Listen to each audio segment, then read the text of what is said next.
আজকে ভারপ্রাপ্ত চেয়ারম্যান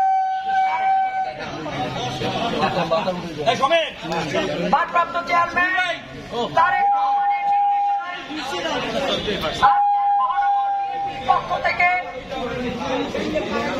আজকের এই লিফলেট বিতরণ শেষে আমরা আজকের এই সংক্ষিপ্ত সমাবেশে উপস্থিত হয়েছি। আমি আমার মহানগর বিএনপির পক্ষ থেকে আপনারা আজকের এই কষ্ট করে লিফলেট বিতরণ সফল করেছেন, আপনাদেরকে ধন্যবাদ এবং শুভেচ্ছা জানাচ্ছি। আজকের এই লিফলেট বিতরণ এই সংক্ষিপ্ত সমাবেশে উপস্থিত রয়েছেন মহানগর বিএনপির যুগ্ম আহ্বায়ক,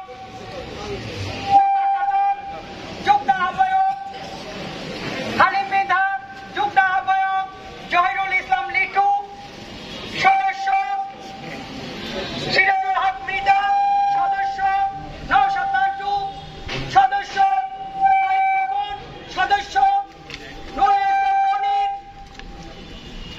সহ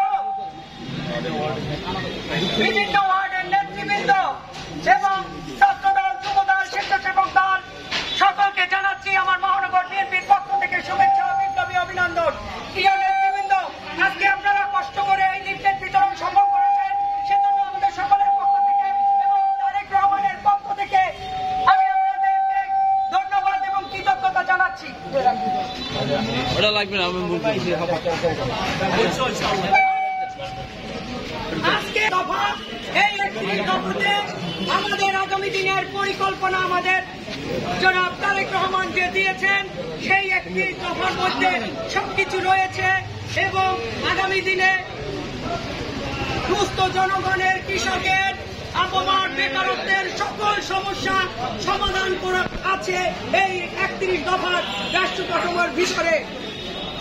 আপনারা আজকে আমরা কি দেখেছি, আমরা 24-এর গণঅভ্যুত্থান আমরা সফল করেছি সবার ঐকান্তিক ঐক্যবদ্ধতার কারণে। আজকের এই 24-এর গণঅভ্যুত্থান সফল হয়েছে, ছাত্র জনতার গণঅভ্যুত্থান।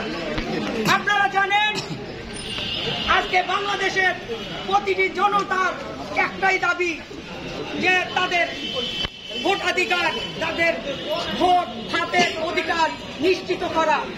কিন্তু আজকের এই অন্তর্বর্তীকালীন সরকার সংস্কারের নামে তারা কালক্ষেপণ করছে।